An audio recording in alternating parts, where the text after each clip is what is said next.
Welcome to your crash course in studying in Germany. Please turn to page 15 in your textbooks. The basics.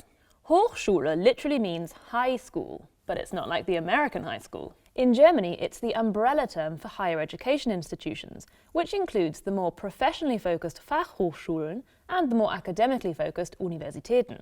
The first university to open its doors for teaching was the University of Heidelberg back in 1386, and today there are colleges and universities all over Germany. Next chapter, applying to university. Some courses follow the numerus clausus system, where the number of people admitted is limited. Successful applicants will have to achieve a minimum final grade in high school and sometimes sit entrance exams. For zulassungsfreie Studiengänge, or free admission courses, anyone who meets the basic requirements should get a place. Of course, this means they might have to put up with overcrowded lecture halls. Popular courses among female students in Germany include business, law and psychology, and among male students, business, mechanical engineering and computer science. There has been a push over the last decade to get more women into the so-called MINT subjects. That's maths, computer science, natural sciences and engineering, and female admissions to those courses have doubled in that time. Some courses, like medicine and teaching, include state exams. These are held by the state rather than the uni, and are there to ensure high standards where it's particularly in the public interest. And finally, page 32, the university system. German universities used to follow the diploma system, but back in 1999, the Bologna process kick-started a move across Europe to standardise higher education. Since then, most German universities have switched over to the bachelor-master system. A whopping 90% of bachelor students at academic universities go on to do a master's. That might in part be explained by the next point. Probably the best thing about studying in Germany? The cost. Studying at a private university could set you back tens of thousands of euros, but most universities are state-run and have zero tuition fees. Students here only have to pay the Semesterbeitrag, an admin fee of about 100 to 350 euros per semester. What's more, parents continue to receive child benefit payments for their kids who are in full-time education up until the age of 25. And the perks don't end there. Being a student in Germany will get you all sorts of discounts in cafes and restaurants, on phone contracts and travel. In fact, travel within the region is usually completely free, and for that reason, many people sign up for any old course at uni with no intention of turning up, just for the freebies. You also might hear people talking about getting BAföG.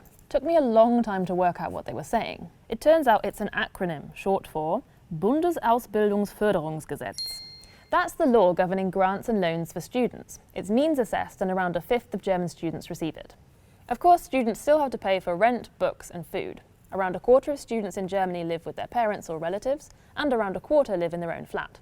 30% live in a WG, which stands for Wohngemeinschaft, literally living community, which is a shared apartment. Most unis also offer spaces in Wohnheim or halls of residence, with small private rooms and shared cooking facilities. These are usually the most economic options, but you have to apply early to get a spot. Germany is a popular destination for international students, based on cost, reputation, and an increasing number of courses offered in English. In most cases, foreign students study for free here too.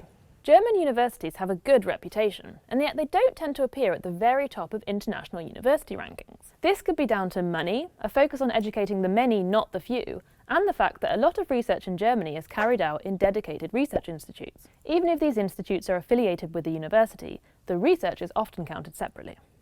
So how important is a degree in Germany? Interestingly, almost 20% of the current members of parliament in Germany don't have a degree. But in certain professions it's obligatory, and in many others it's preferred, and will lead to a higher income on average.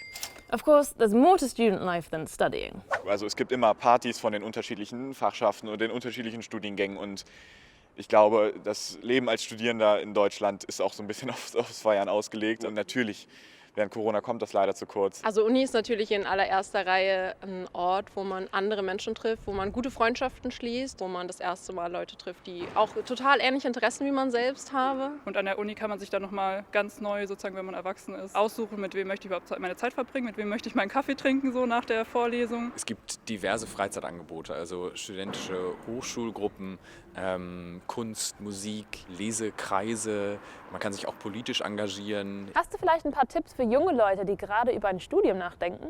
Die Aufregung, die man so hat, ist total okay und man darf nie vergessen, es ist für alle neu. Du musst dir Zeit nehmen, das zu finden, wofür du wirklich eine Passion hast, was dich interessiert, womit du dich stundenlang beschäftigen kannst, tagelang, monatelang, jahrelang.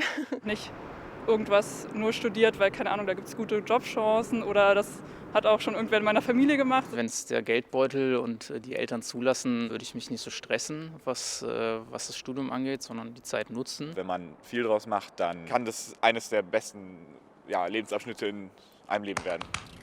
One quite curious aspect of university life in Germany are the Verbindungen, or student fraternities.